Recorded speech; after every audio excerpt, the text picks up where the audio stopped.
Hello class, my name is William Dean Usher and I'm going to show you how to install a virtual machine using Microsoft's Hyper-V.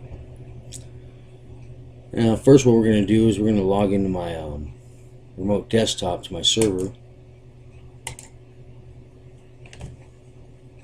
and we're in Server Manager right now. So from here we'll go to Tools and open the Hyper-V Manager. As you can see here, I already have 5 machines running, and I'm going to show you how to create one of these machines, but then I'm going to not finish and boot into one of these machines. So first we're going to right click host, we're going to go to new virtual machine and click it. The virtual machine wizard pops up and it has its before you begin page, which it's nice to read when you begin. Once you get it down, you can click next. Here we're going to name our machine. We're going to specify the name and the location. The name of our machine will be DC1 for domain controller 1, and it's a global catalog. Oops. Now we can store them in virtual machine in a different location from the default location, but as far as I'm concerned, the default location works just fine, so we're going to leave it there. I'm going to click next, and now it's going to ask you what kind of machine you want to run your operating systems on. What kind of virtual machine? Generation 1 is the basic virtual machine that's been configured since Hyper-V's been started back in 2008. With 2012, Server 2012, they came up with Generation 2, which is a better hardware version of the virtual machine. It's not hardware, it's software, but it configures a hardware version that's new and improved compared to Generation 1. So we're going to use that. And click Generation 2. It also supports secure boot, SCSI boot, and pre-boot execution environment boot using a shared network adapter.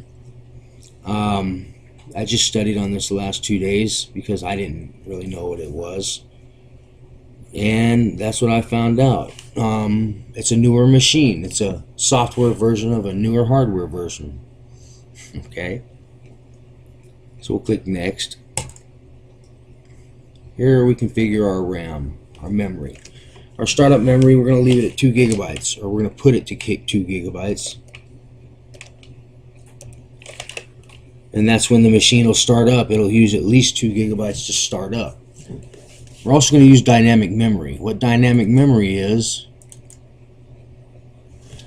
basically once the startup's finished, using the 2 gigabytes minimum, the machine goes into its own modes. When it's running hard, it could take 3, 4, 5 gigabytes of memory, and when it's just resting, it could be just a half a gigabyte. Well, that's what the dynamic memory is meant for. It adjusts the memory to the machine's usage. So we're going to start up with 2 gigabytes, and we can use as much as 13 gigabytes and as little as 32 megabytes. And we'll click next. Here we configure our NIC card. Now, if we leave it not connected, we can have an isolated environment. We'll have a virtual machine running without connection to anything. We can test code and test programs on it and not worry about having them messing up your network.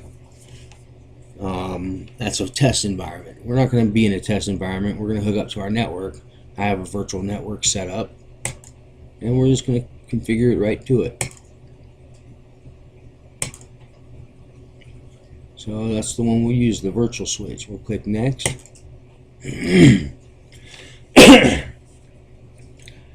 Now this is to create a virtual disk. The name of our virtual disk is DC1/GC.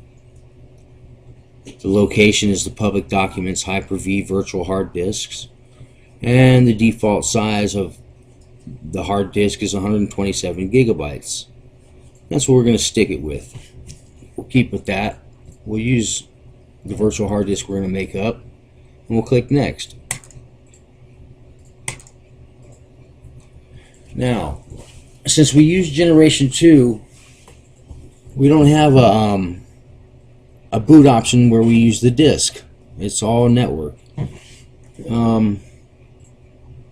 Here we can install the operating system from a bootable image, which I have. I have Windows Deployment Service hooked up to my DC-1 real machine, and we can force images onto other machines. So we're going to install this one later. And I'll click next, and we should come up with a summary. There's the summary of the machine we just created. The name of it's DC-1 Global Catalog, or GC. It's a Generation 2 machine, meaning newer hardware version, even though it's all software. We have 2 gigabytes of startup memory, and we have it set to dynamic, so it'll adjust as needed. We have the network card hooked up, so it will connect to any network we want to configure it to. The hard disk name is DC1-GC.VHDX, and we'll install the operating system later, as it says. So now let me show you what DC-1 is all about. This is DC-1 GC, the one we just created. However, it was created a long time ago. We didn't finish. We're going to open it up.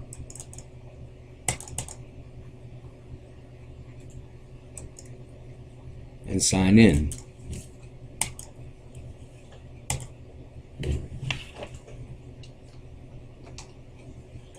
We might not be able to sign in. Let's give it a second. No, for some reason this program won't let me do that while I'm recording. So I hope everything has been informative to you, and that's my presentation of how to install a virtual machine using Hyper-V. Thank you.